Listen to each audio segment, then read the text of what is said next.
আল্লাহ সুবহানাহু ওয়া তাআলা আমাদের সকলকে আজকে এই গুরুত্বপূর্ণ বিষয়টি কোরআন এবং হাদিস এবং যুক্তির মাধ্যমে এই বিষয়টি ভালোভাবে অনুধাবন করে আমাদের সকলকে করণীয় বিষয়গুলো করা এবং বর্জনীয় বিষয়গুলো বর্জন করার তৌফিক দান করুন, সকলে বলে আমিন। সম্মানিত হাজিরিন, প্রথমেই আমি আপনাদের অবগতির জন্য বিনোদন সম্পর্কে বোঝানোর চেষ্টা করব। এই পৃথিবীর মধ্যে প্রধানত দুটি জাতি রয়েছে, মানুষের মধ্যে দুটি জাতি রয়েছে। দুটি জাতি ধর্মের দিক দিয়ে দুটি জাতি। একটি জাতির নাম হচ্ছে মুসলিম ইমানদার, আরেকটি জাতির নাম হচ্ছে অমুসলিম বেঈমান। এই দুটি জাতি বিভিন্ন সময়ে নিজ নিজ ধর্ম অনুযায়ী, দিন অনুযায়ী নিজের আত্মতৃপ্তির জন্য, নিজেদের আত্মার প্রশান্তির জন্য ব্যক্তিগত, পারিবারিক, সামাজিক, রাষ্ট্রীয়ভাবে তারা বিনোদন করে থাকে। সেই বিনোদন প্রধানত দুই প্রকার। এক প্রকার বিনোদন হচ্ছে হালাল বিনোদন তথা জায়েজ বিনোদন। দ্বিতীয় নাম্বার বিনোদন হচ্ছে হারাম বিনোদন তথা নাজায়েজ বিনোদন। তবে আমি এই বিনোদন সম্পর্কে তিনটি বিষয়ে অবগত করব। এক নাম্বার হচ্ছে হালাল বিনোদন। হালাল বিনোদন হচ্ছে মহান আল্লাহ সুবহানাহু ওয়া তাআলার শরীয়ত অনুযায়ী যে মুসলমান ইমানদার ব্যক্তিগতভাবে, পারিবারিকভাবে, সামাজিকভাবে, রাষ্ট্রীয়ভাবে কোরআন এবং হাদিসের মাধ্যমে যেই দিন, যেই রাত্রিতে ইবাদতের পাশাপাশি আনন্দ উদযাপন করার জন্য নির্দেশনা দিয়েছেন, সেটি হচ্ছে হালাল বিনোদন। যেমন মুসলমানরা ইবাদতের পাশাপাশি সাপ্তাহিক হালাল বিনোদন করে থাকে। শুক্রবার দিন আত্মীয় স্বজন, প্রিয়জন একসাথে জমায়েত হয়ে সাধ্য অনুযায়ী ভালো উত্তম খাবারের ব্যবস্থা করে থাকে। তেমনিভাবে বাৎসরিক বিনোদন করে থাকে। রাসূল পাক সাল্লাল্লাহু আলাইহি ওয়াসাল্লামের হাদিস অনুযায়ী রাসূল বলেন, লিল মুসলিমি ঈদাইন, মুসলমানদের জন্য বিনোদন হচ্ছে দুটি ঈদ, আনন্দের দিন। এই দিনে মুসলমানগণ শরীয়ত মোতাবেক কোরআন এবং হাদিসের মাধ্যমে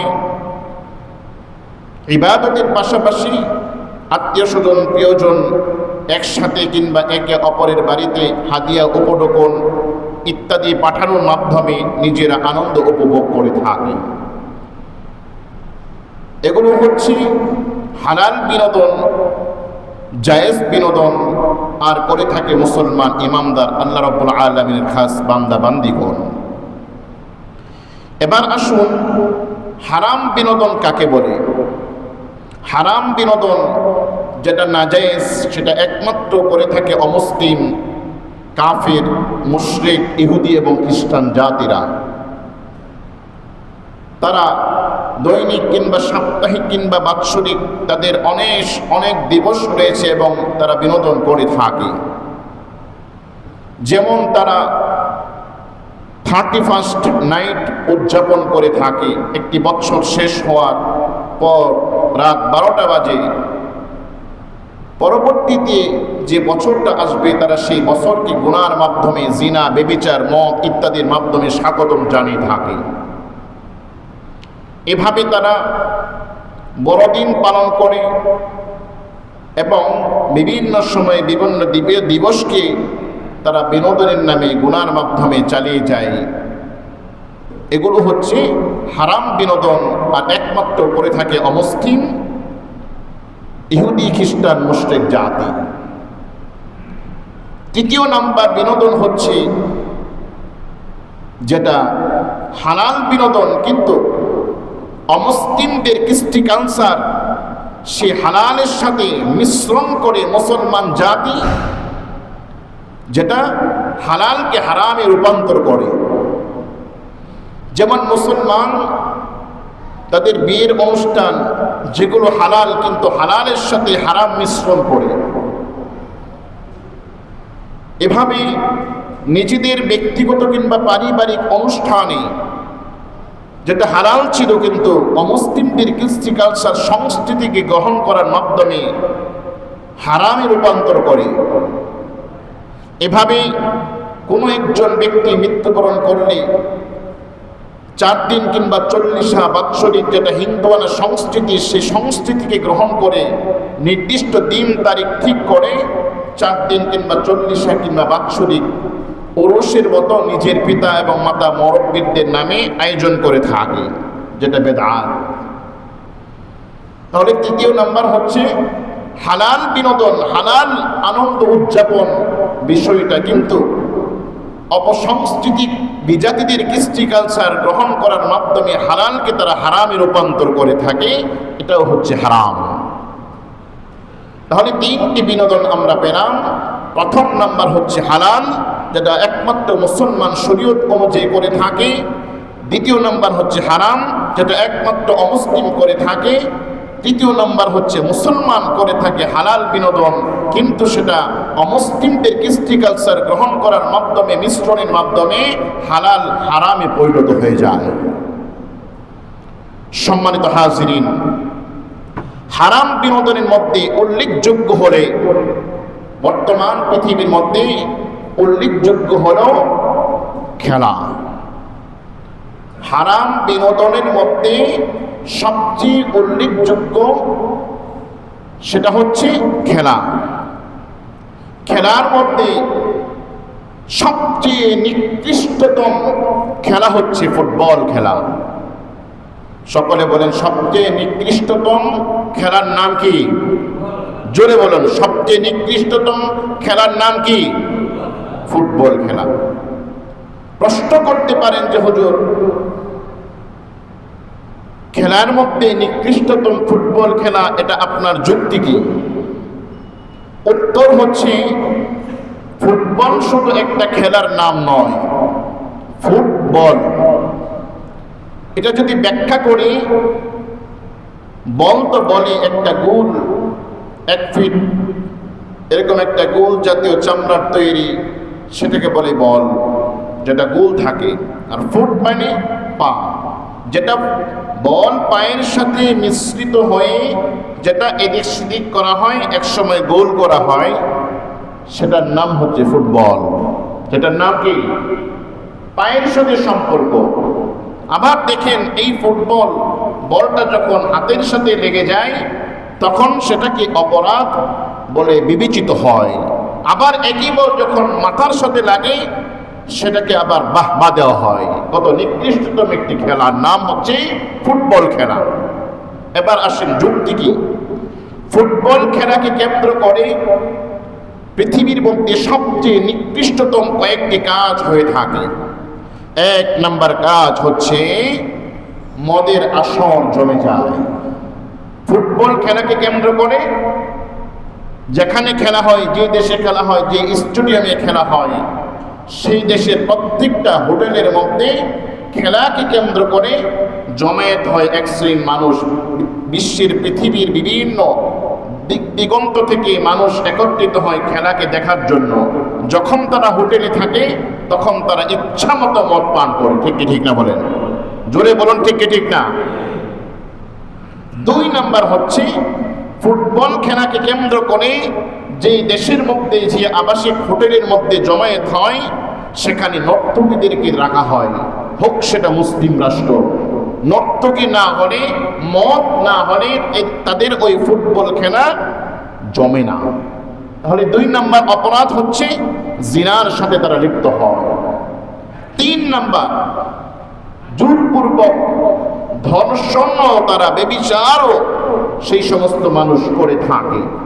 3 নাম্বার হচ্ছে যে জুয়া, ফুটবল খেলাকে কেন্দ্র করে আন্তর্জাতিক পর্যায় থেকে লোকালয়ে জুয়ার আসর জমে, যে একদল হেরে গেলে আরেক দল জিতে গেলে উভয়ের পক্ষের মধ্যে শত থেকে কোটি টাকা পর্যন্ত জুয়ার আসর বসে। ঠিক না বলেন? তাহলে ফুটবল খেলা সবচেয়ে নিকৃষ্টতম খেলা, যেই খেলাকে কেন্দ্র করে প্রধানত 4টি বিষয় পাওয়া যায় যা অত্যন্ত নিকৃষ্টতম অপরাধ মানব জাতির জন্য। 1 নাম্বার হচ্ছে মদ, 2 নাম্বার হচ্ছে জুয়া, 3 নাম্বার হচ্ছে জিনা ব্যভিচার, 4th নাম্বার হচ্ছে সেটা হচ্ছে কি ধর্ষণ। মুহতারাম হাজিরিন, এবার আপনি প্রশ্ন করতে পারেন যে হুজুর, হালাল এবং হারাম কি জিনিস?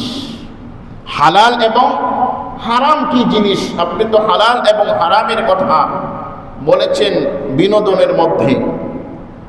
হালাল এবং হারাম যদি আমরা বুঝতে চাই, তাহলে প্রথমে আমরা হালাল বিষয়টা বুঝি।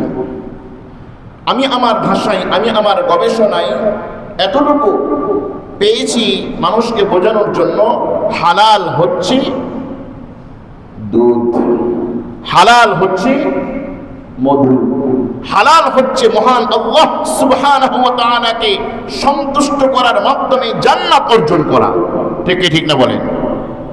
হালাল হচ্ছে মহান আল্লাহ সুবহানাহু ওয়া তাআলা এবং তার প্রিয় রাসূল পাক সাল্লাল্লাহু আলাইহি ওয়াসাল্লামের সন্তুষ্টি অর্জন করার মাধ্যমে জান্নাত অর্জন করা।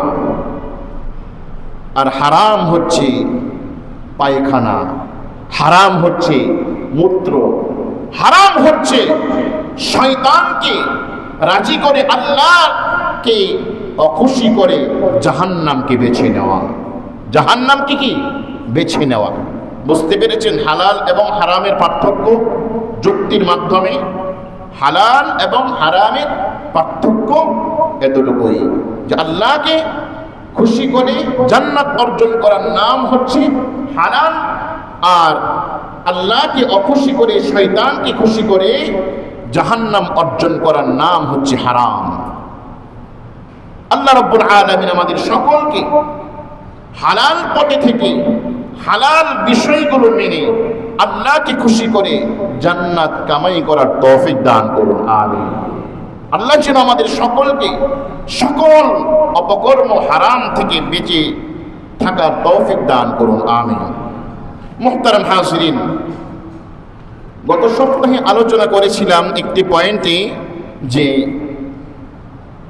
4টি বিষয় না থাকলে খেলা হালাল, আর 4টি বিষয় থাকলে খেলা কি হারাম।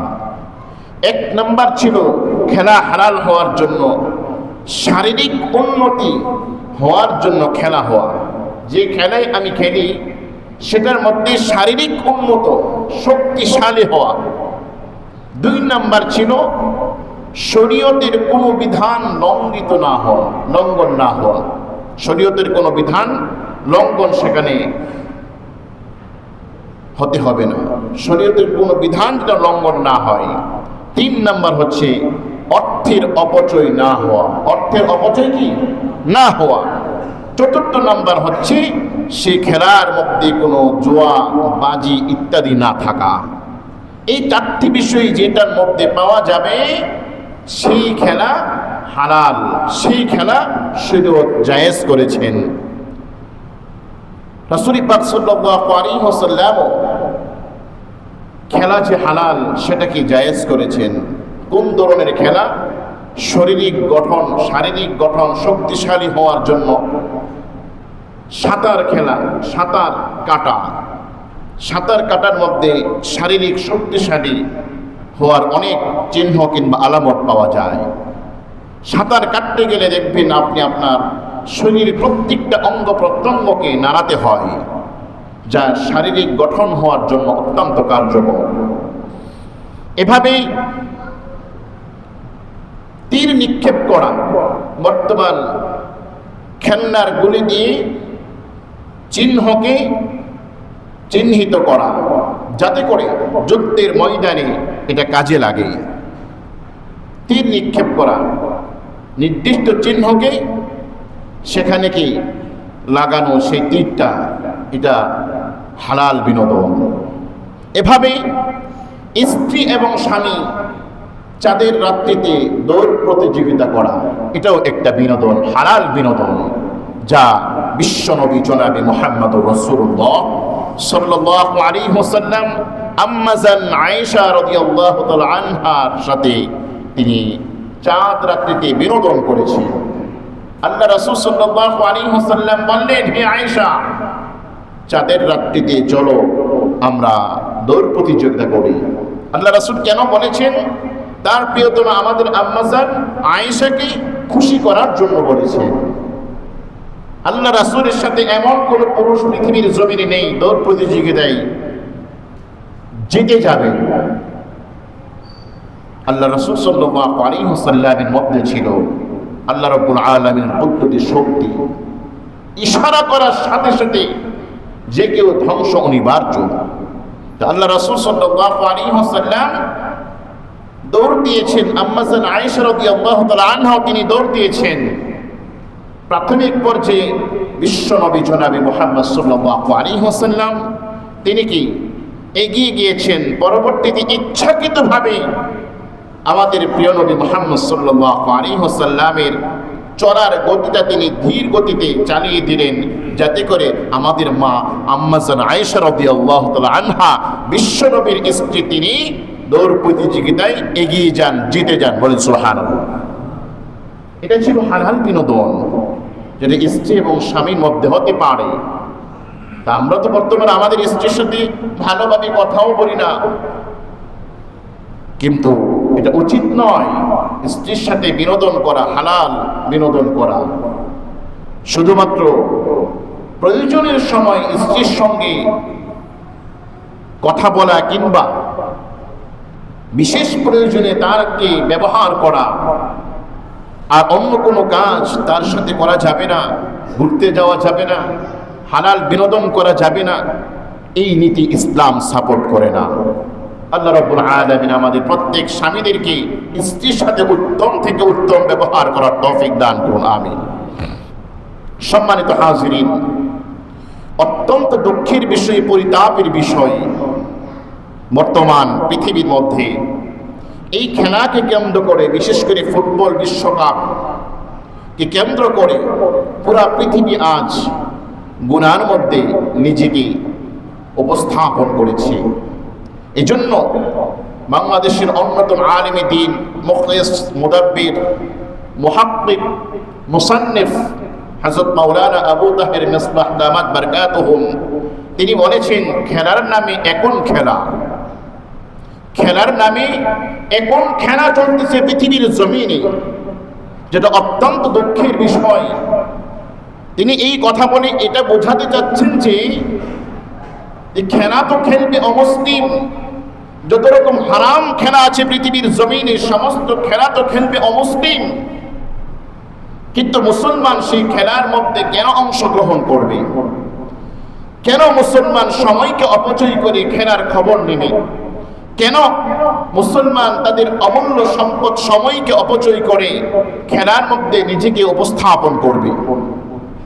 কারণ বিশ্বনবী জনাবে মুহাম্মদুর রাসূলুল্লাহ সাল্লাল্লাহু আলাইহি ওয়াসাল্লাম তো তিনি বলেছেন, ক্বালান নবী সাল্লাল্লাহু আলাইহি ওয়াসাল্লাম মান তাশাব্বাহা বিকওমিন ফাহুয়া মিনহুম, যে ব্যক্তি, যে জাতি নিজে মুসলমান হয়ে অন্য অমুসলিমদের সাথে যে কোনোভাবে নিজেকে সম্পৃক্ত করলো, সেই মুসলমান ইমানদার হওয়া সত্ত্বেও সেই জাতির সাথে মিশ্রিত হয়ে গেল, সে তাদের অন্তর্ভুক্ত হয়ে গেল।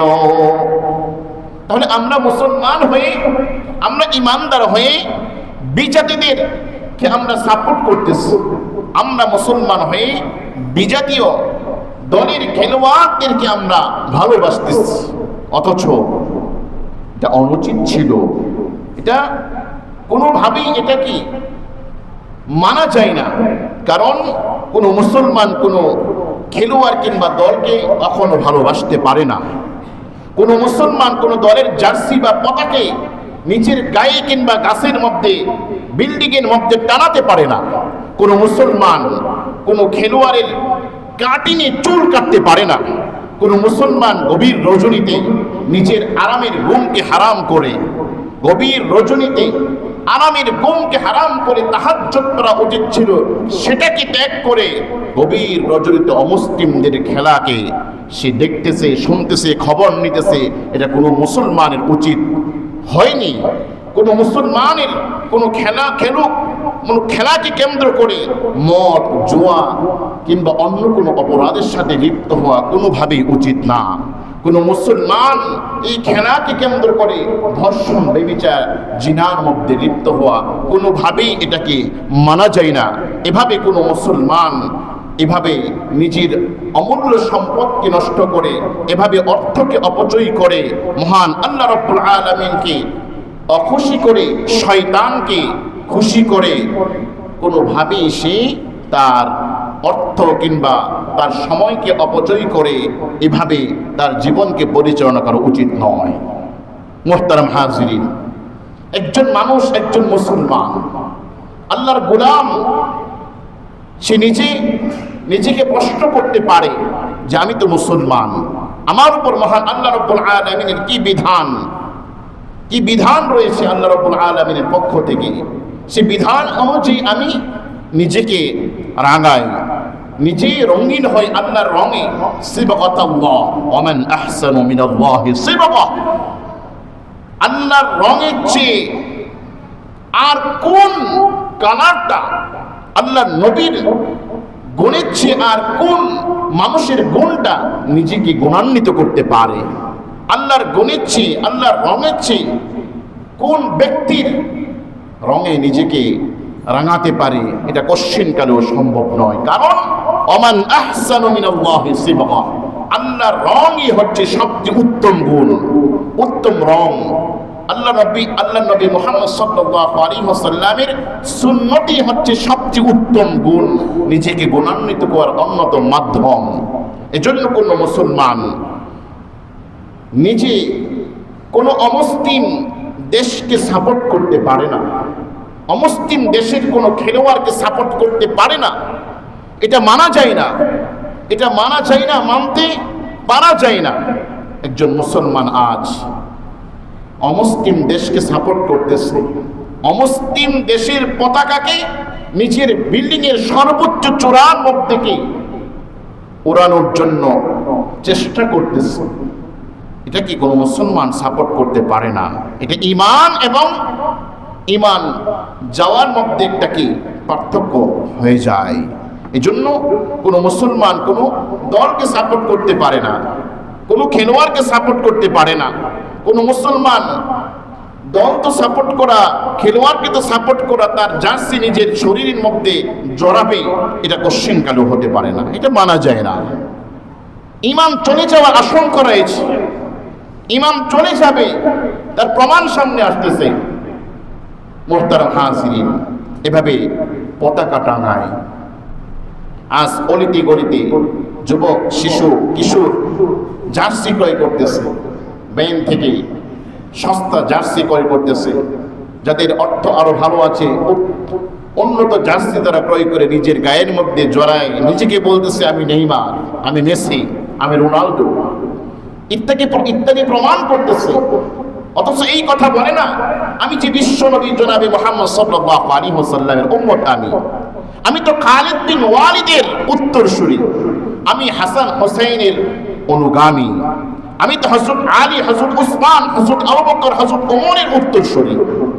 এই কথা কোনো যুবক বলতে চায় না, চেষ্টা করে না, অথচ নিজেকে প্রমাণ করে আমি রোনাল্ডো সাপোর্ট করি, আমি তাকে ভালোবাসি।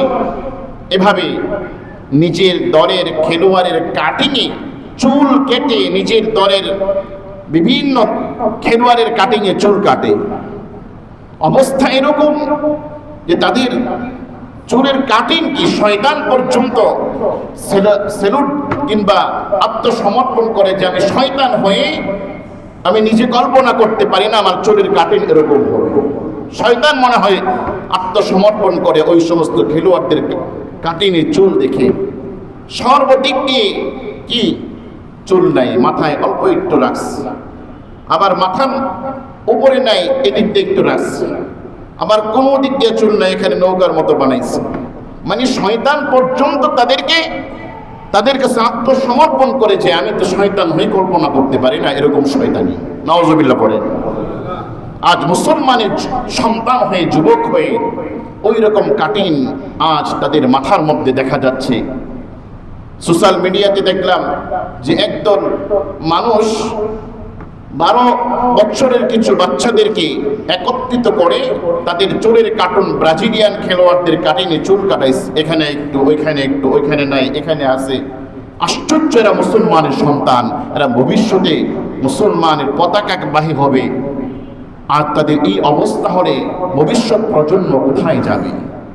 এজন্য মুহতারাম হাজিরিন, কোনোভাবেই কোনো মুসলমান বিজাতিদের খেলোয়াড়দের মতো চুলের কাটিং, নিজের কাটিং হতে পারে না। আল্লাহ রাসূল সাল্লাল্লাহু আলাইহি ওয়াসাল্লামের চুলের কাটিং তিনি হাদিসের মধ্যে বর্ণনা করেছেন, সেই অনুযায়ী চুল কাটতে হবে। মুহতারাম হাজিরিন, এভাবে গভীর রজনীতে মুসলমান দেখবেন রাত 3টা বাজে 4টা বাজে খেলা কি করেছে, সন্ধ্যার পরে বন্ধু বান্ধব কাছ থেকে টাকা উঠিয়ে খিচুড়ির আয়োজন করেছে কিংবা বিরিয়ানির আয়োজন করেছে সময়কে অতিবাহিত করার জন্য। রাত 12টায় খাওয়া শুরু হয়েছে, বিরিয়ানির সাথে আরো অনেক কিছু থাকতে পারে, সেদিকে না হয়ে গেলাম লাল নীল বেগুনি ইত্যাদি পানি। কি ভাই, আছে কি আসে না আমাদের সমাজে? এই এলাকায় না থাকতে পারে, অন্য এলাকায় আছে, অন্য এলাকায় না থাকতে পারে, অন্য দেশে আছে। তো সময়কে অতিবাহিত করার জন্য সারা রাত খাবার দাবার কিংবা হালাল হারাম ইত্যাদির সাথে মিশ্রিত হয়ে সময়কে অতিবাহিত করে রাত 3টায় খেলা।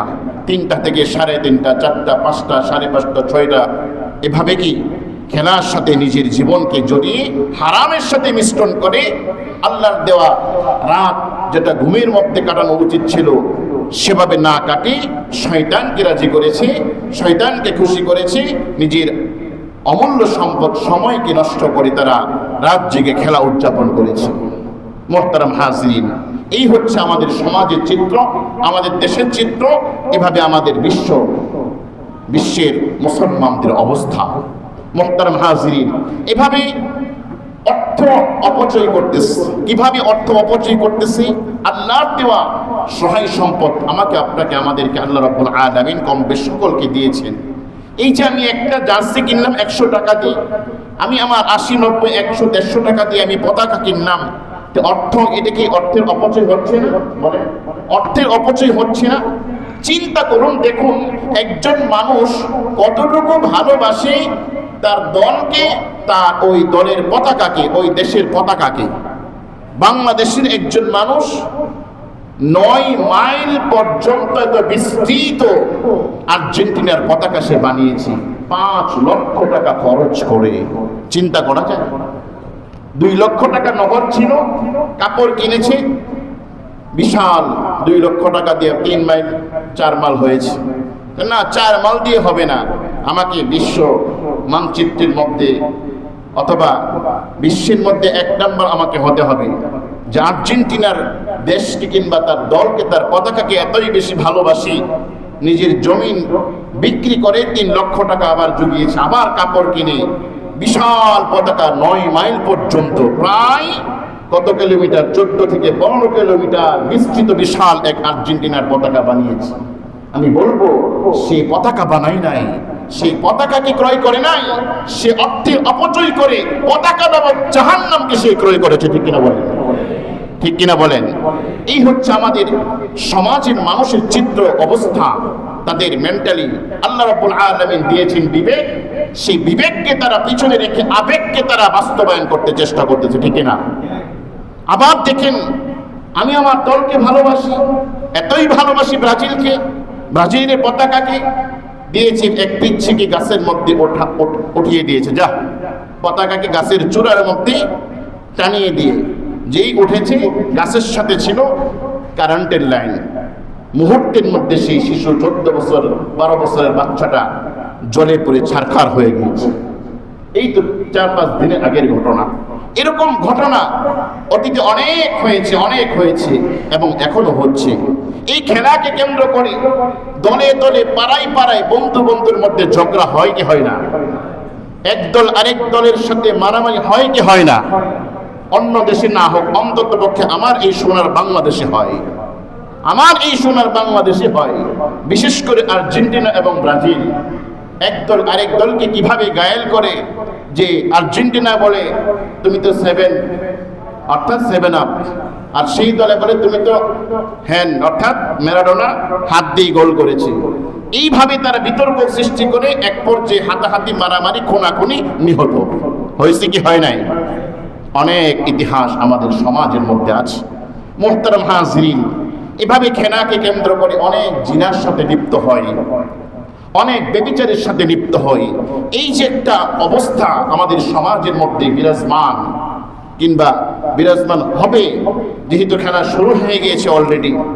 অনেক মানুষ আছে খেলায় যেন আমার দলটা জিতে মান্যত করে। দেখেন, হারামের সাথে হালালকে কি মান্যত করা, এটা হালাল জিনিস, কিন্তু হারাম বিষয়ে মান্যত করে, এটা হারামের উপর হারাম।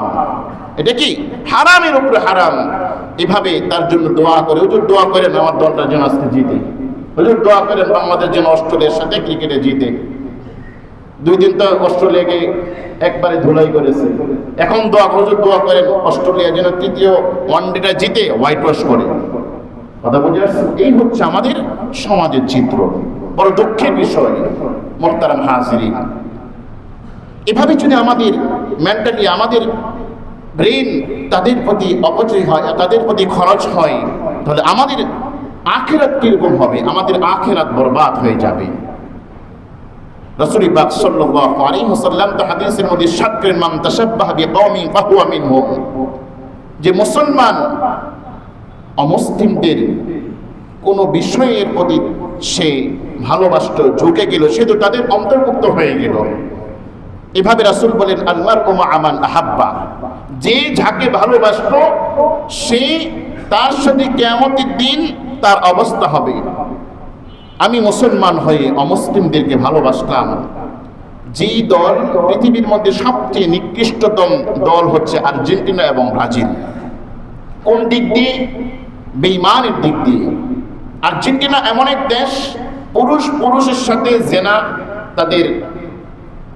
তাদের দেশের মধ্যে হালাল করে দিয়েছে, পুরুষের সাথে বিবাহ হালাল করে দিয়েছে, এবং সম্পূর্ণ ইসরায়েলি মুসলমানদেরকে ধ্বংস করার জন্য, বিশেষ করে ফিলিস্তিন মুসলমানদেরকে ধ্বংস করার জন্য সে আর্জেন্টিনা ইসরায়েলের সাথে সম্পৃক্ত, ব্রাজিল ইসরায়েলের সাথে, আমেরিকার সাথে সম্পৃক্ত। সেই মুসলমানের সন্তান হয়ে আমরা যদি এই নিকৃষ্টতম দল কিংবা পতাকা কিংবা খেলোয়াড়দেরকে ভালোবাসি, তা আমাদের অবস্থা কিরকম হবে? একটি ঘটনা শোনার মাধ্যমে আজকের বয়ান সমাপ্ত করব। সেটি হচ্ছে, ভারতের মধ্যে বাৎসরিক একটি অনুষ্ঠান হয়ে থাকে, রঙের খেলা। একজন আরেকজনকে রঙের মাধ্যমে কিভাবে কি রাঙানো যায়, বিভিন্ন রং তারা ছোড়াছুড়ি করে। এক মুসলমান পাশ দিয়ে হেঁটে যাচ্ছিল, বৃদ্ধ মানুষ পান খাচ্ছিল, পাশে একটা গাদা ছিল বাঁধা, সে গাদাটা ছিল কি হিন্দুর গাদা।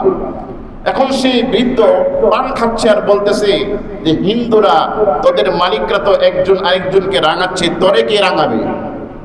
তোরে কে রং দিবে? যা, তোকে আমি একটু রাঙিয়ে দিলাম। এই কথা বলে পান খাচ্ছিল, যে পানের যে পিক ছিল সাদা গাদার উপর কি নিক্ষেপ করেছিল। কিছুটা তো ওই সাদা গাদা পানির পিকের কারণে কি হচ্ছে, রঙিন হচ্ছে, ঠিক কিনা? তো এক সময় দেখা গেল ওই বৃদ্ধ মুসলমান মারা গিয়েছে। তার বন্ধু একজন স্বপ্নে দেখলো যে, তোমার হালত কি, অবস্থা কি? তখন সে বলল, আমার হালত তো সর্বদিক দিয়ে ভালো ছিল, কিন্তু আমার একটি ঘটনার কারণে আল্লাহ রাব্বুল আলামিন আমার উপর অখুশি, আমার উপর কি রাগান্বিত। সেই ঘটনা হচ্ছে যে, ওই গাধাকে আমি রাঙিয়েছিলাম পানির পিক দিয়ে, এটা আল্লাহ রাব্বুল আলামিনের কাছে পছন্দ হয়নি। পছন্দ হওয়ার না কারণ হচ্ছে যে, এই অবস্থাটা হিন্দু সংস্কৃতি, হিন্দুদের ভালোবাসার একটা কি কারণ ছিল। আল্লাহ রাব্বুল আলামিন আমাকে পছন্দ করেন নাই, এটার কারণে আল্লাহ আমাকে কবরের মধ্যে আযাব দিচ্ছে। সামান্যতম খেলনার যে কোনো ভাবে একটা ঘটনা সে ঘটিয়েছিল, আন্তরিকভাবে অন্তর থেকে কিন্তু ঘটায়নি, একটি হটকারী বশত সেই গাদার গায়ে পিঠ দেওয়ার কারণে আল্লাহ রাব্বুল আলামিন অখুশি তার উপর। আমরা আমাদের সমাজের যুবকরা আমরা যদি আন্তরিকভাবে টাকা অর্থ অপচয় করে আমরা নিজেদের গায়ের মধ্যে দলের জার্সি লাগাই, আমরা নিজেদের শরীরের মধ্যে এভাবে বাড়ির ছাদের মধ্যে গাছের মধ্যে পতাকা টাঙাই, তাহলে আমাদের অবস্থা কিরকম হবে? এই জন্য চূড়ান্ত কথা হলো, আসুন কোরআনের দিকে হাদিসের দিকে আল্লাহ রাব্বুল আলামিনের দেয়া নির্দেশিত এই সমস্ত বিধান বিশ্বনবী জনাবে মুহাম্মদ সাল্লাল্লাহু আলাইহি ওয়াসাল্লাম আমাদেরকে দেখিয়ে দিয়েছেন, সেদিকে আমরা যদি ফিরি তাহলে আমরা হব চূড়ান্ত সফল কাম, আমরা হব চূড়ান্ত সফল কাম। তাহলেই আল্লাহ রাব্বুল আলামিন আমাদের উপর সন্তুষ্ট হবেন, আমাদের অর্থের মধ্যে বরকত দান করবেন, আমাদের হায়াতের মধ্যে বরকত দান করবেন, আমাদের ব্যক্তিগত জীবন, পারিবারিক জীবন, সামাজিক জীবন, এভাবে প্রত্যেকটা সেক্টরে আমাদের উপর আল্লাহ রাব্বুল আলামিনের খাস রহমত নাজিল হবে। রাজি আছি তো ইনশাআল্লাহ? খেলার মধ্যে সময় দেব না তো ইনশাআল্লাহ? গভীর রাতে আমরা খেলা দেখবো না তো ইনশাআল্লাহ? ইনশাআল্লাহ তো আসতে আল্লাহর উপর ছেড়ে দেন। আল্লাহ যেন আমাদেরকে এই সমস্ত অপকর্ম থেকে, অপসংস্কৃতি থেকে সবচেয়ে নিকৃষ্টতম খেলা ফুটবল, এই ফুটবল খেলা থেকে আমাদেরকে সমস্ত খারাপি থেকে আমাদের সকলকে যেন আল্লাহ রাব্বুল আলামিনের খাস রহমতের চাদর দিয়ে আমাদেরকে হেফাজত করেন। সকলে জুড়ে বলেন আমিন। আমরা যেন কোনো খেলা না দেখি, খেলার খবর না দেখি, আমাদের ঘরের উপরে, বাড়ির উপরে, গাছের উপরে যেন কোনো পতাকা না থাকে। পতাকা তো থাকবে একমাত্র লা ইলাহা ইল্লাল্লাহ নামক পতাকা। আল্লাহ রাব্বুল আলামিন আমাদের সকলকে, পুরা মুসলিম জাতিকে এই সবচেয়ে নিকৃষ্টতম ফুটবল খেলা, হারাম খেলা থেকে আমাদেরকে যেন বিরত রেখে, আমাদেরকে যেন পবিত্র রাখে, ঈমানকে যেন আমরা হেফাজত করতে পারি। আল্লাহ রাব্বুল আলামিন আমাদের সকলকে সেই তৌফিক দান করুন। সুম্মা আমিন। আমিন ওয়া আখিরু দাওয়ানা আনিল হামদুলিল্লাহি রাব্বিল আলামিন।